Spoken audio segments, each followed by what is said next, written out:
I'll bring up the schedule meanwhile.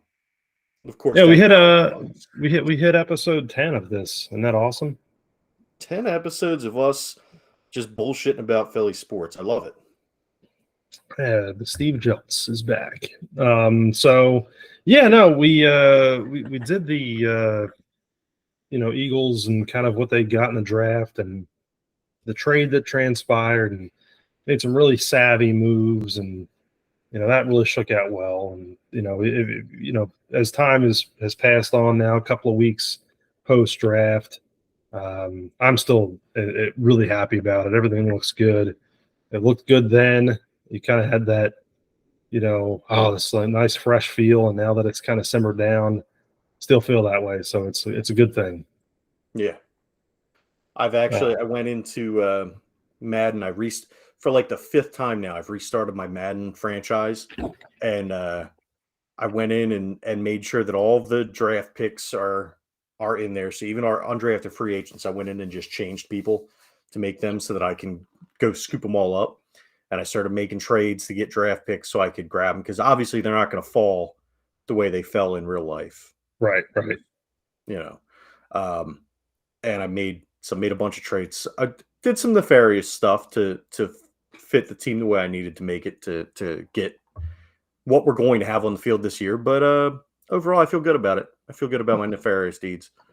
So okay, so fast forward to this week, and we had the 2023 schedule announcement. Actually, real quick.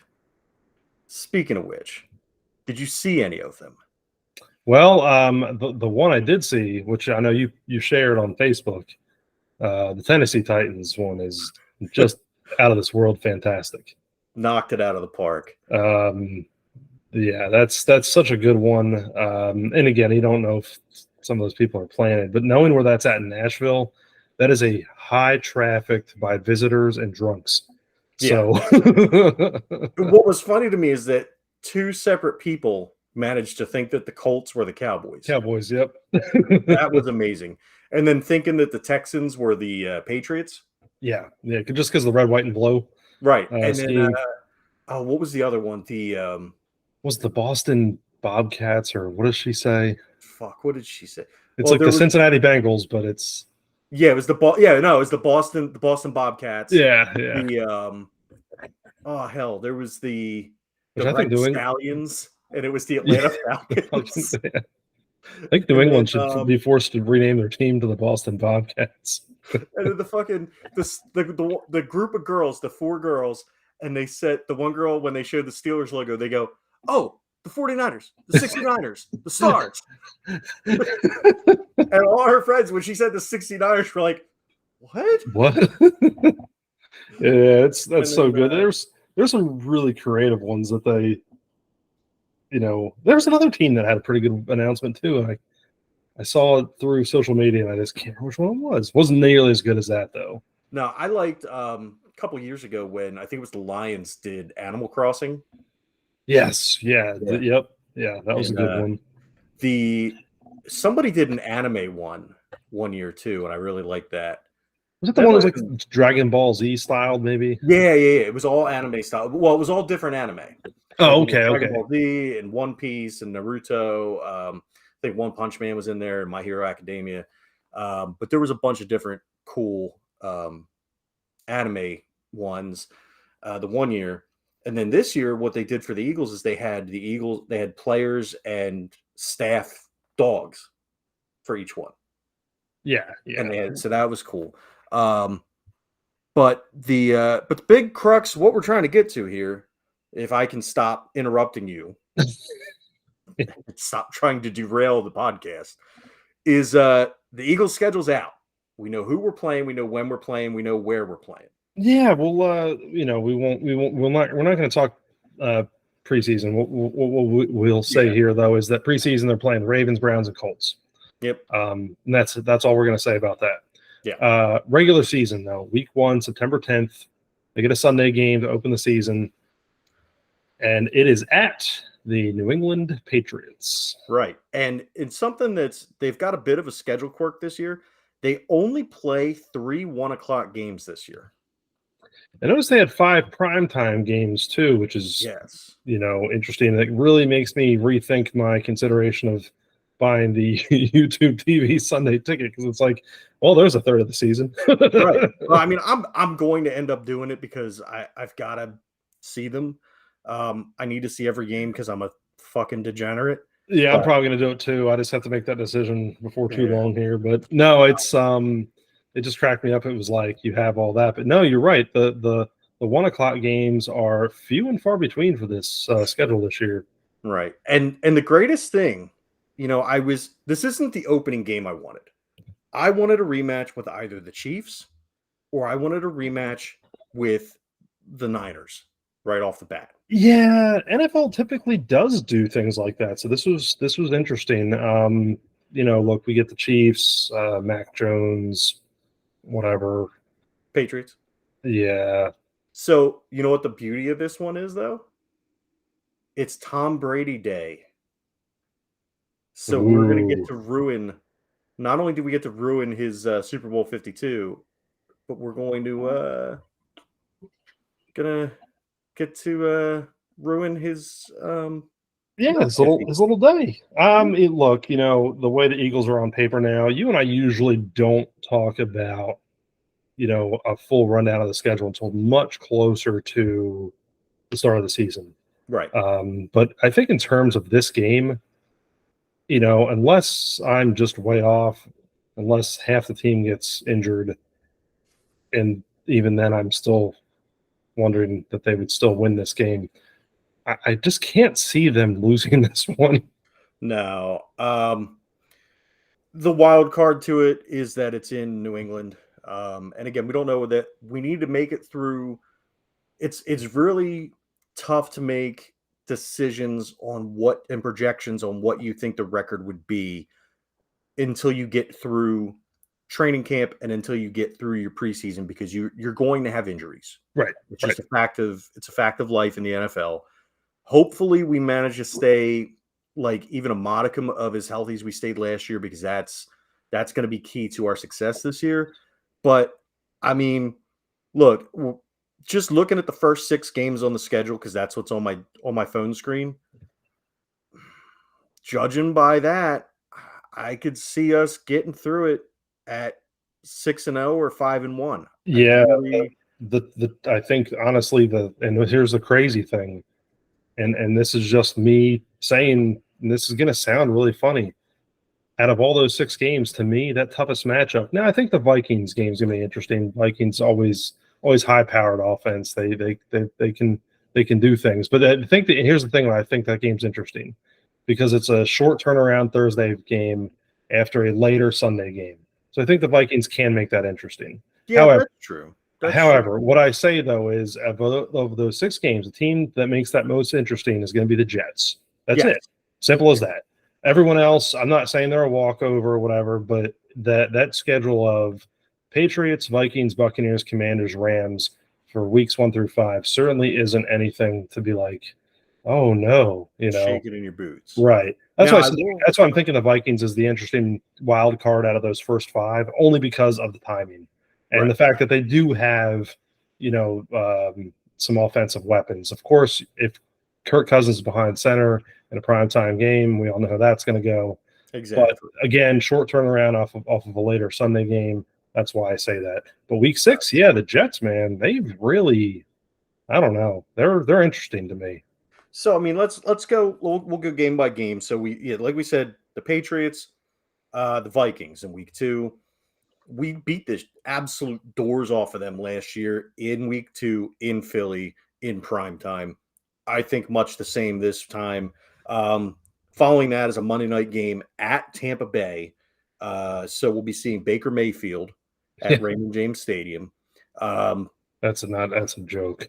Yeah, I look, they've got talent, don't get me wrong, but I don't think Baker Mayfield is beating the Eagles. Week 4 is going to be one of the 3 1 o'clock games, and that's going to be in Washington against the Commanders. And we owe them some payback because they fucked up our perfect season last year. True. And we always seem to split with them, but I feel like this year we're taking both games. Time will tell. That's on my birthday. Or no, it's not. The week after, week 5 is on my birthday. We get Los Angeles in SoFi Stadium. It's 4:05 games. It's on the West Coast. Typically, teams from the East Coast going across the country don't perform well, but this Rams team is depleted. Yeah. Oh, tell me about it. You got Aaron Donald on defense, but who else? Right. And then Stafford's another year older, and they've really, the Super Bowl team of a couple of years ago is just not there. Right. This team is completely different. It's I hate to say this, but it's one of the absolute worst teams to go from first to worst, and as quick as they have. I would be hard pressed to think that they wouldn't be bottom 5 again, basically. The only thing that's keeping them from being a bottom 5 team, I think, if they have Stafford playing, because I don't know, did they draft a quarterback this year? Or did they sign a quarterback? I don't remember. I feel like they got a somewhat decent backup. Yeah, I'm pulling up their draft picks right now. Wait, is that where fucking Minshew went? Where did Minshew go? No, he went to didn't he go to Indy? Oh, he did. He did. Yeah, the Rams draft. They're the ones that drafted Stetson Bennett. Now, I don't know that Stetson Bennett's going to be. Bennett. He's the Georgia quarterback, and the only reason why he got drafted as high as he did because he had all the talent in the world around him. Right. Yeah. Bennett's not going to be shit in the NFL. And if you look at the NFL, and this is kind of the reason why I say where they were at. If you look at the NFL standings for last year, you're talking about the Super Bowl, the defending Super Bowl champions at that point for entering last season. Obviously, I don't care who's come and gone. You have talent there that's won the Super Bowl. The Rams go 5-12. The only teams in the NFC with worse records are the Bears at 3-14 and the Cardinals at 4-13. And the overall, scheme, the NFL, the Texans were also 3-13. So you had a 5-12 Broncos, or you want to count the 4-12-1 Colts. So yeah, you basically had a bottom 5 record team, just off of a Super Bowl, win, and it's not going to be any better. So the Eagles are going to absolutely destroy them. That's no contest. So you know who their backup is now? It's not Bennett. He's going to be. Yeah, he'll probably make the somewhere. team. But it's Teddy Bridgewater. Oh, okay. Yeah, I knew they had signed somebody, and I couldn't remember who the hell it was. And that's such an interesting problem to have for them because Bridgewater is a capable starter. For a lot of teams in the league, he's had health issues over the years. Stafford's not going anywhere unless he gets hurt, though. They're paying him too much money. He's won the Super Bowl. What do you do there? I'll tell you what. I'll be surprised. I've heard some rumors and some rumblings that he may not be ready to go this season. Interesting. So we'll see. I can't remember off the top of my head where I heard that stuff, and maybe I'm misremembering. But I seem to remember somewhere reading that they said that they weren't even sure that he was going to be ready. So it'll be interesting. We'll see where that goes. But right when so week 6, we've got the Jets. We're at the Jets, and that starts a pretty tough period of games for the Eagles. Yeah, it does. So we've got a 4:25 game against the Jets. Then we've got week 7 versus Miami in prime time. It's going to be an 8:20 game. It's a Sunday night game. We traditionally are just not good against the Dolphins. It doesn't matter if the Dolphins are the worst team in the league. For whatever reason, are Eagles afraid of Dolphins in the wild? I blame Ace Ventura. Eagles' natural predator? I blame Ace Ventura.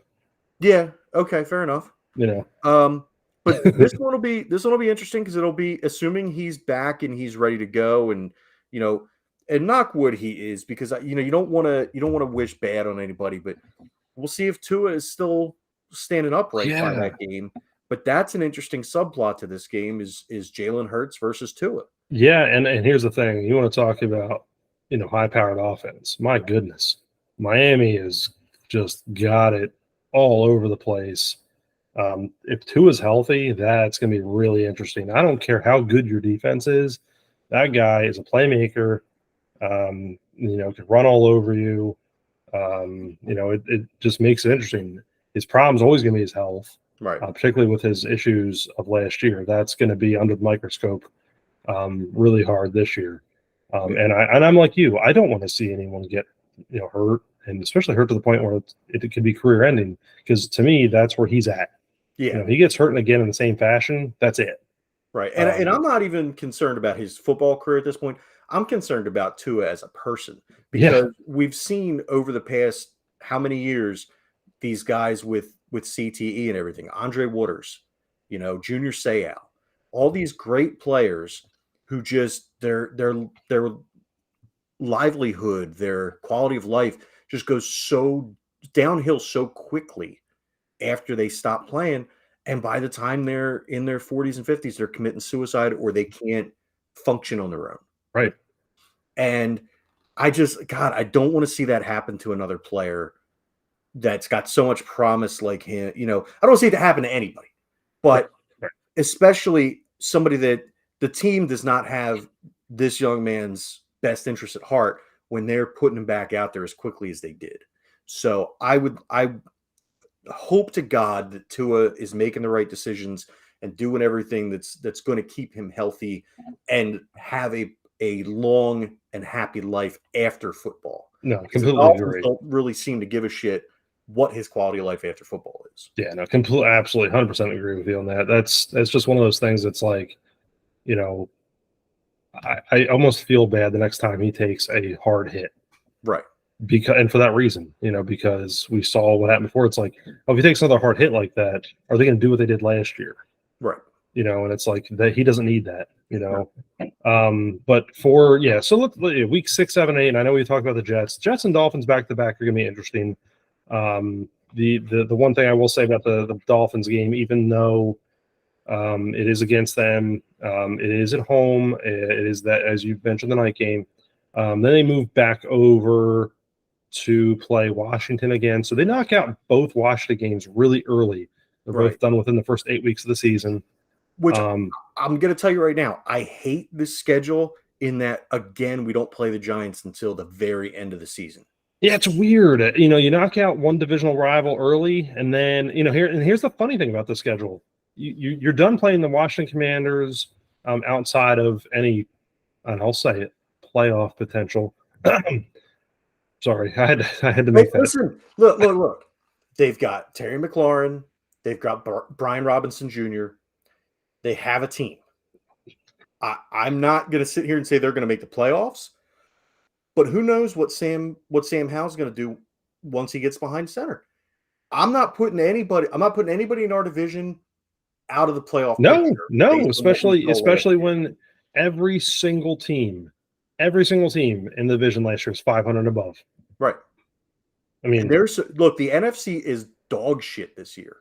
So if we don't come out of the NFC, something's fucking wrong.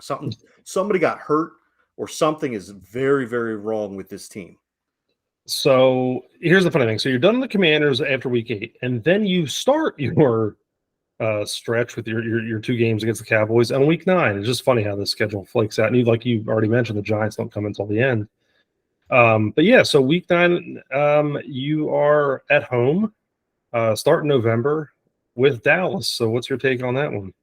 Fuck Dallas. I love it.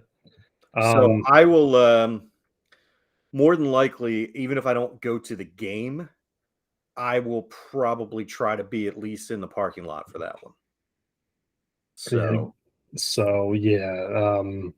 I guess Dak is back with no Ezekiel Elliott though this time. He'll be back.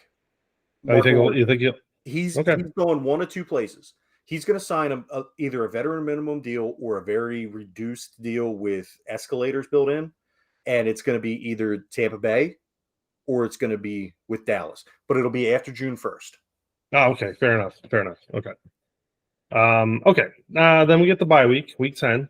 And then we finally get our Super Bowl rematch in Kansas City, prime time, Monday night.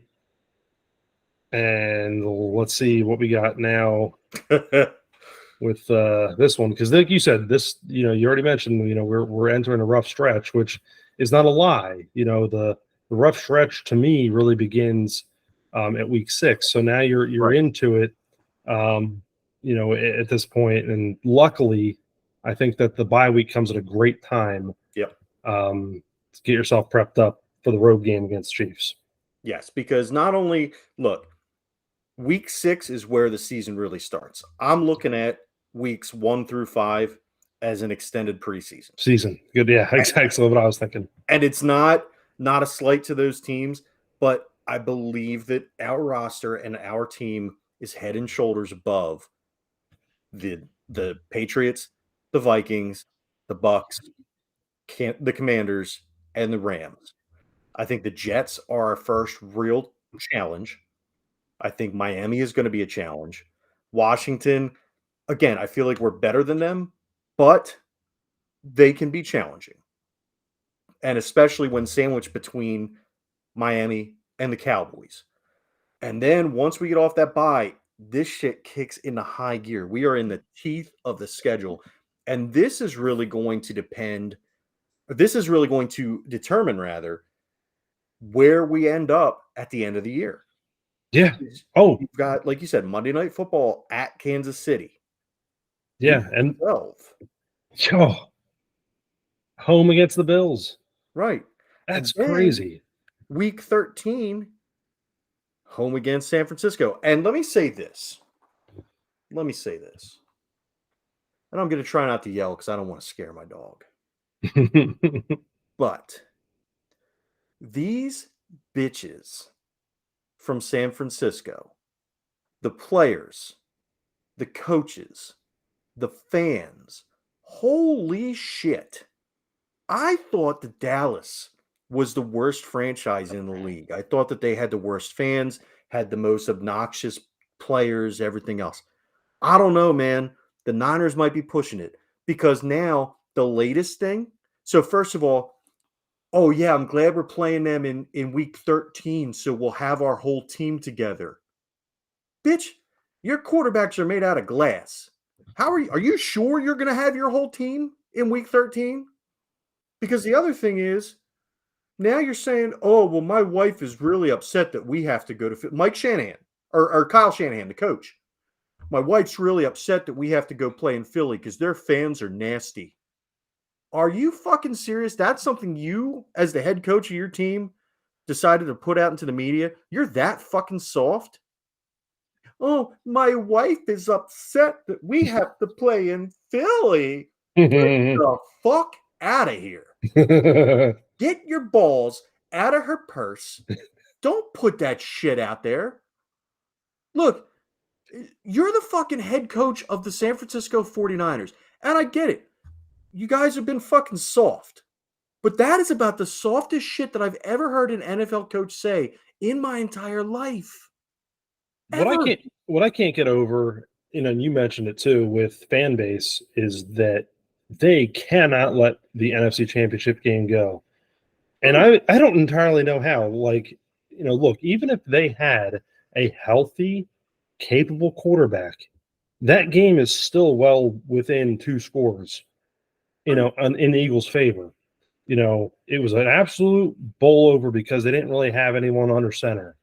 Right. And, the Eagles were just that much more dominant, and this year, look, I don't know. I don't know who's going to be under center because God knows who at this point. San Francisco just throws anyone else out there because everyone else gets hurt. Jimmy G is down in Las Vegas now, so I don't have to worry about him. I guess it could be Trey. I guess it could be Brock Purdy. I guess it could be the guy selling Coke. Maybe I don't know. Brock Lesnar. Yeah, it could be. I don't know. Well, here's my thing, right? And I said selling Coke, and that wasn't a slight at San Francisco. I actually meant like selling soda, but whatever. Okay, whatever. You know what? Because here's the bottom line, all right? That team, they want to talk about our fucking fans and how our fans are bad. When's the last time you heard about fucking Eagles fans shooting people outside the stadium?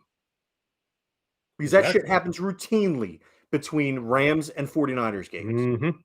When's the last time there's been gang fights at fucking Eagles games? Because last time I checked, that doesn't happen in Philly. That happens in fucking San Francisco. That happens in LA. That don't happen here. Because our fans are passionate. Our fans are assholes. Some of our fans are just straight up douchebags. But you know what? We're still a better fucking fan base than the 49ers, than the Rams, than any of those fucking California teams can do. And that's not a slight at California. It's just the fucking truth. I like it. All right. I think that's a good way to wrap week 13 up. Week 14, guess what? Then you go to Dallas on a Sunday night football game. Mm-hmm. So whatever. It's Dallas again. We're in Dallas. You know, it's look, you and I have crapped on Dallas so many times doing Steve Jeltz episodes, back to the days of having sports content on a regular pod. It's always a mess in Dallas. It's always fun. I think it'll be some interesting times that, again, much like how we finished the season with 2 close games in the Giants, here's 2 close games with Dallas, really. I mean, You've got week 9 and week 14. It's just really weird. Same thing with Washington, week 4 to week 8. Everything's just real stacked close together with divisional teams here. So it is what it is. It'll be interesting. Again, though, it's another tough game on the schedule. That from that start with the Jets, and now we're down to week 14. A lot of that just is not easy. Right. So I don't know. But then week 15. So this is one where I'm hoping, and I don't know if that they'll do this or not, but what I would really love for them to do is after they leave Dallas, don't come back to Philly. Go to Seattle and spend the week there. You're halfway there already. Go to Seattle, get acclimated. Seattle has been a thorn in our sides. I can't tell you the last time we beat the Seattle Seahawks. I literally don't remember. I'm sure it's happened at some point, but, we have Google and I could look it up, but I'm fucking lazy. Okay. So this is another one of those ones where traveling across the country doesn't bode well for the team that does it. Let's just go out there. Let's take care of business. I remember the last game I remember playing against them was when we played them in the Super Bowl season, right after Wentz got hurt, and thinking, or maybe was it the week before Wentz got hurt? I don't know. It was around when Wentz got hurt, and losing the game and being like, "Fuck, we're not good." 24-10. Yeah. Oh yeah, and then we lost in the playoffs. Never mind, I forgot about that fucking game. No, I'm looking at the head-to-heads on the Seahawks and Eagles. Mm-hmm. Yes, we did lose again in the playoffs. That was a 17-9 game. That was January of 20. But then, so you go back. So November of 2020, Seahawks beat the Eagles 23-17. Playoff game, 17-9 loss. November of 19, 17-9 loss. December 17, 24-10 loss. November of 16, 26-15 loss. And it goes back and back and back. And the last time the Eagles beat the Seahawks was November of 2008, 26-7. So, yeah, there you go. They have not won in 15 years. Wow. So let's snap that, please. For the love of God. It's the Seahawks. Look, the problem is the Seahawks are – if the Seahawks are not near the top of the NFC West, it should be them and the 49ers battling it out for first place in the NFC West. That's how it should be, because they loaded up. If they get the same Geno Smith they got last year, they're not going to have any problems. They're going to be one of the top teams in the NFC this year. So hopefully we can beat them. I don't want to play them in the playoffs. I don't want to play them at all, but I definitely don't want to play them in the playoffs. No, because they're going to keep it close, and that's the thing that you don't want, because that's going to be your fluke. That's how you lose games 10-9, and these stupid scores that happen sometimes in football because of defenses that they just stifle you and you can't do anything, and whatever. But here's a weird thing though. So Seahawks at week 15. Week 16 is when you finally start your season series against the Giants on Christmas Day. Yeah. So hopefully we're the Grinch that stole Christmas for the Giants. Typically we don't play well on holidays, so I'm not thrilled that we're playing the Giants in what could be a meaningful game at that point. It's either going to be meaningful or meaningless. Yeah. Every game is either meaningful or meaningless, but like this could be a game to decide the division. Yeah. And so I hate that we have to wait this long to play them. No, 100% agree. I completely agree with the statement you said earlier about the Giants basically being shoved to the bottom of the Eagles' regular season schedule, and conversely, the Giants having the Eagles shoved to the bottom of their season schedule, because for that exact reason, it's like this is a division. Like this could make or break, and which is very likely in Week 16. That's possible. This could be a playoff type atmosphere, because you're left with 2 weeks of the season at that point and whatever. Right. So it could be very, very interesting that way.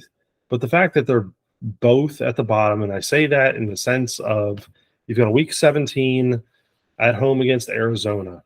I want to destroy the Arizona Cardinals. Do you think Jonathan Gannon lasts the season out there? I fucking hate Jonathan Gannon with the burning fire of a billion exploding suns. I want him to last until week 17, and I want us to destroy the Arizona Cardinals so completely and utterly that their ownership doesn't let him get back on the fucking plane to get back to Arizona.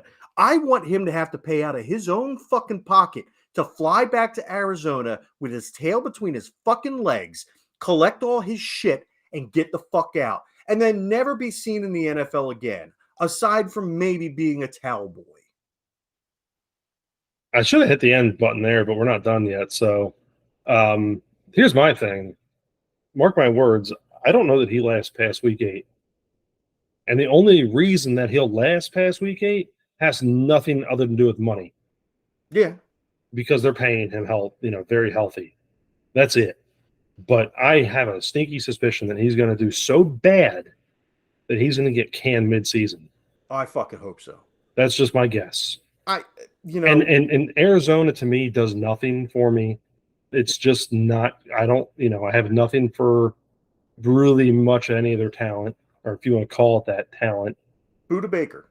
Yeah, which he's not going to be there. Hopefully he's an Eagle by that point. And I hope so too, but he's not going to be a Cardinal. Right. They are on very, I don't know. Kyler Murray's not going to start the season. No. He's injured. He's still not going to be back. Who knows when he'll be back? They've got even when he's healthy, to me, he's not. Right. He's not top flight. No. Thank God we didn't trade for him. No, 100%. Because there was talk about that. But yeah, so Arizona, and then they finish the season at New York. Again, it could be playoff atmosphere. Who knows? Week 18. Right. We hope that it's just going to be a mop up, whatever. Just kind of rest your starters type game for the playoffs. But I don't know. The schedule's weird. I'm not 100% in favor of it, mainly because of the Giants games, like you said, the back of it. Right. And it's really weird. I love to see the fact that you've got Chiefs and Niners games in there. I would have loved to see, like you said, either one at the top of the schedule, particularly week 1. But no, they've got a, hey guys, you guys can play the Patriots and have a rematch of a Super Bowl that no one remembers. I'm going to tell you right now, my way too early prediction is a floor of 12-5. Okay. I like 12 wins. I think that's good. I'll go with I'll stick with you on that one. I'll say 12 wins. I'm gonna say because my floor is 12-5. I have a feeling it'll be more like 13-4, but I could see them going 14-3. I can see between 12 and 13 wins. Yeah. Yeah. I just what I'm hoping is that, like we said, week 18, I hope week 17 and 18 don't mean shit, but I still want to destroy Arizona in week 17. Yeah. Like that's just I don't care if we wrap things up in week 15 and then both the games against the Giants don't mean anything, and neither does the Arizona game. Rest your starters in week 16, fuck up the Cardinals in week 17, and then rest your starters again in week 18. Yeah, I can see them wrapping it up by 16. I don't see it before then, and I only say for the fact that because there's that extra week now. Yeah. That's just my, Yeah, no, I agree. Looking at it that way. But no, it's interesting. I hope the 17, like you said, is a mop up, and then 18 just like you said, rest your starters. Yeah. But yeah, 12 or 13 wins I think is fair, and then the playoffs are playoffs. So I mean, we can't really speculate on that at this point. Yeah.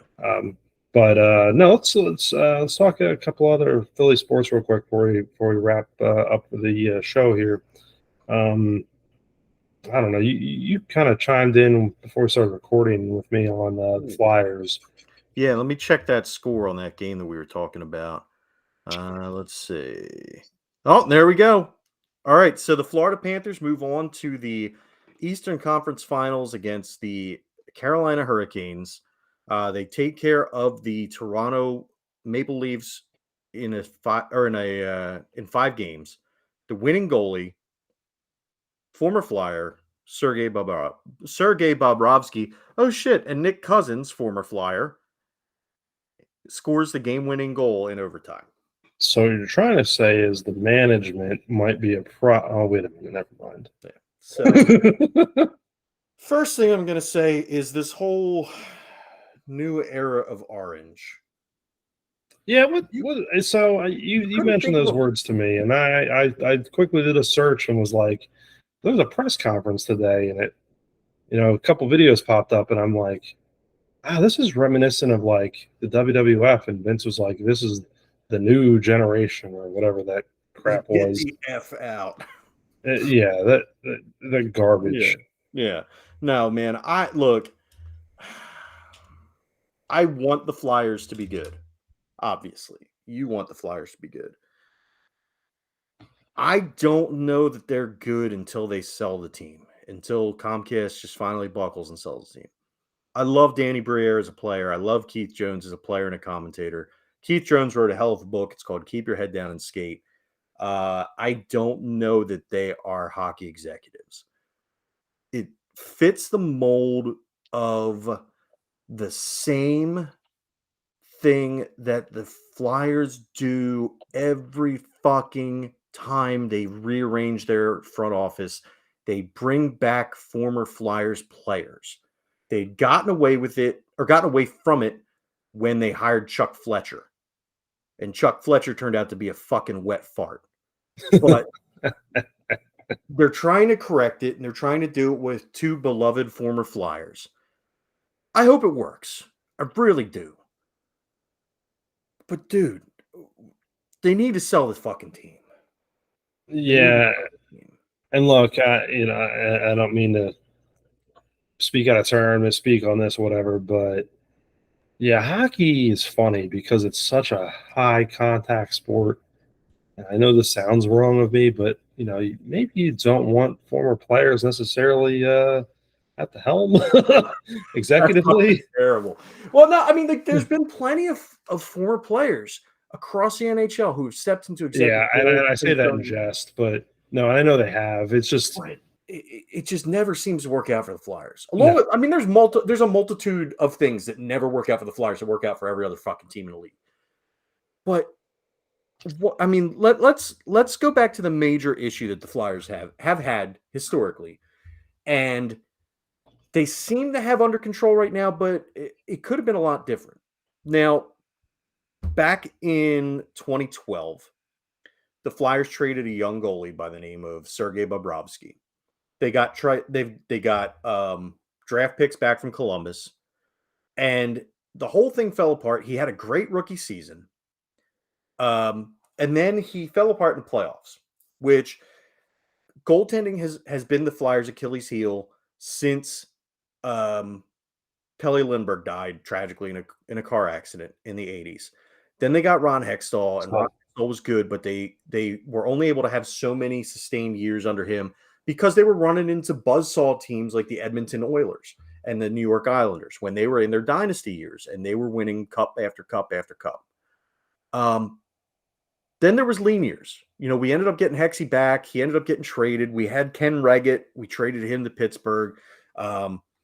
Drafted Dominic Roussel, drafted Tommy Soderstrom. We had all these goalies. It was a goalie carousel. We signed John Van Beesbrook, for fuck's sake. And the Bees are flamed out in Philly. And we went through a goalie carousel. And then finally we struck on this weird year where we had Brian Boucher playing in a lights out fashion. Gets us into the playoffs on the last game of the year in a shootout, no less, which we hadn't done well in shootouts all year. We end up going pretty far, and then we end up having to rely on a guy by the name of Michael Layton, who nobody had really heard of to that point. He was just like a nobody. And he powered us through into the Stanley Cup Finals, where we ended up losing to the Blackhawks on a very fluke goal. And after that, we could never really recapture that magic. We never really were able to get back to that point. But we had this rookie by the name of Sergei Bobrovsky. Again, had an awesome rookie year, failed in the playoffs in his first year, got shelled. So Ed Snyder did an Ed Snyder thing, and he and Paul Holmgren went out and signed Sergei Bobrovsky they signed the guy that they had on the team. They signed Ilya Bryzgalov. Bryzgalov, who is most famously known nowadays for being an amateur stargazer and being afraid of bears. And so he, Bobrovsky's not dumb. He could see the writing on the wall. He knew that at this point he was a backup goalie to Bryzgalov. So he demanded a trade. He said, either you're going to trade me, or when my contract's up, I'm walking away and you're not going to get anything. I'll go back to the KHL. So they traded him. And he only went on to win multiple Vezinas, had some issues in the playoffs, but has overall been one of the better goalies in the league since he got traded. Which leads me to this playoff series that we're watching unfold, where Florida has now, with the help of two former Flyers goalies, Alex Lyon and Sergei Bobrovsky, now advanced. Alex Lyon's a recent one too. Huh? Alex Lyon's a recent one too. He most recently a Flyer in the 2021 season. So right now, and I do not for 1 second do I blame the Flyers for letting him go, knowing that you have Carter Hart entrenched as your starting goalie, and you have young talent in the pipeline. They have goalies for days in the pipeline right now, something that they haven't had. They have an embarrassment of riches at the goalie position coming up. But the rest of the team around him is fucking hot garbage. And look, I don't know what to say about Torts, because I hate John Tortorella. Absolutely hate him. But part of me says he's the right coach for this team that's now in complete rebuild mode. Maybe you sell Carter Hart. Maybe you don't. I don't know what the right answer is, because he's not a goalie that you want to give up on, but he's not a goalie that you. I don't know that he's I don't know. I don't know if you trade him now and you get more assets and then use your pipeline goalies. I don't know. I don't know what the right answer is. And I don't know if Tortorella is the right guy. He's traditionally flamed out within a couple of years wherever he goes. He's a very intense coach, and at some point that starts falling on deaf ears. And it's only going to take you so far. I have a feeling he sticks around for this year, maybe the next. I don't know if he's going to be the goalie or the coach by the time they reach their performance, like the top level of their performance. We'll see. He's already alienated a couple of the big acquisitions that the Flyers have made. He's alienated players that have been here, and who knows? Who knows what happens from here? Yeah, give it another year.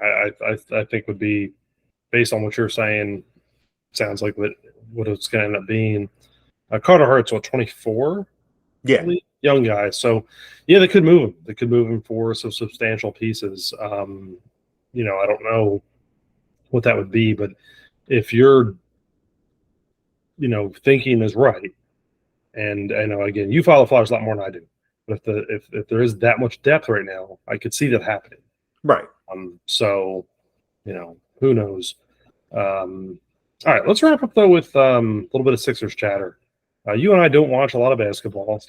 I've watched some of the playoff series with the Celtics here.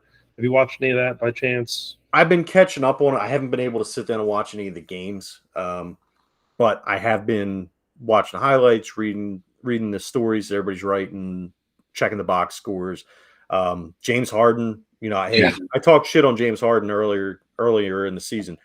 My apologies, big man. Tell you what, he showed up, especially coming into the series where Embiid was a huge question mark. He wasn't going to play game one. Didn't think he was going to play game two. But Harden showed up in game one and really set the tone for an interesting series. Now we're 3 games apiece. We go back to Boston for game 7. Look, I don't follow a lot of NBA. I don't think the Sixers, had a chance to get past the Celtics. They have a chance now, I guess. The fact that it's game 7. No matter where it's being played, anyone has that fair shake. But I think it was said early in the playoff, or like when the playoffs began, that the Sixers would have to go through both the Celtics and the Heat. And so if the Celtics get through, I believe the next target would be the Heat. Excuse me, if the Sixers get through the Celtics, the next target would be the Heat. Right. And that's where the buck stops. That's I kind of believe that, just based on how I've seen a little bit of how the Heat and the Sixers played, and the Heat just wasn't good. So I don't know. I'm hoping I'm wrong in that. I'm hoping they show up and at least go to the next thing. What I do not want to see though is the Sixers get to the championship. Because it'll scare me. Yeah, fair enough. I'm going to say this. I want to see him go all the way. I'd love to. Maybe the third time's a charm. Maybe. Because right now, if the Sixers can get through Boston and then get through Miami, because Miami's already punched their ticket. Right. Right now, you've got Denver up on Phoenix 4-2. You've got the Lakers up on Golden State. Maybe we get the rematch of 22 years ago. Yeah. Yeah, we could have Embiid versus LeBron and crew. That would be fucking awesome. I would love that so much. You want to get me to tune into a fucking NBA series? Lakers, Sixers. Yeah, you want to pump your ratings? That's going to be it right there. Let's go. So now here's where I'm concerned. Doc Rivers has an NBA worst 17-32 record in series clinching opportunities. Not only that, he's lost 9 straight second round closeout opportunities. The Celtics are 8-1 in their last 9 elimination games against the Sixers. Yeah, it doesn't bode well. It's in Boston. And what's even worse is that when I was sick a week ago, I watched a couple of episodes on ESPN Plus of the Celtics Lakers rivalry, and it went back to the 50s and 60s and all that, and it basically showed in the first couple of episodes about how basically every time the Celtics would just shut them down, and kind of have that unfortunate feeling here. Well, look, man, all I'm saying is I'm hoping that we win. If we don't, Doc Rivers cannot return as the head coach next year. There is no fucking way. If he does, blow up the team. Blow it up. That's it. Yeah, he don't need to be there. We said this. Gosh, we said this early on. I don't know. God, I can't remember if we said this here on the Jeltz or we said this on our, when we were sports on the regular pod. We said this very early though in this season that, talking about the coaches or the managers of Philadelphia sports teams, he was always on the hot seat. Right. It's kind of, to me, still nothing other than the talent on the floor that's propelled him this far. Yeah. That's not on him. Mm-mm. That's strictly on Embiid. That's strictly on Harden. That's strictly on Maxey. That's strictly on everyone else that's out there, not on him. Whereas, again, I'm not saying this with terms of like the Phillies or the Eagles, where you do have a ton of talent, but man, like Rob Thompson taking over after, Joe Girardi's failures and just propelling the team to the World Series, and Sirianni just really, boom, almost winning it all. Doc Rivers has had talent with him this entire time. Not that the other guys haven't. Right. Doc Rivers has had kind of a bit more of experience. And it's not him. It's the people around him. And yeah, always on the hot seat. Yeah, and I get, look, if they win it all, he won't be going anywhere. But if they, to me, even if they make the championship and they don't win it, he still needs to go. Yeah. In my opinion. Yeah, no, I agree. He is not going to win you games. He will cost you games. Exactly. It's like the converse effect of Thompson Sirianni. Right. We don't need to talk about the Flyers on that one because not a whole lot of winning going on. Yeah. Yeah, that's the one thing we don't have to worry about with the Flyers is them getting the Stanley Cup and losing because they're not going to make the fucking playoffs. Yeah. Well, got any words to close us out? Fuck Dallas. Anyone else? Fuck Gannon.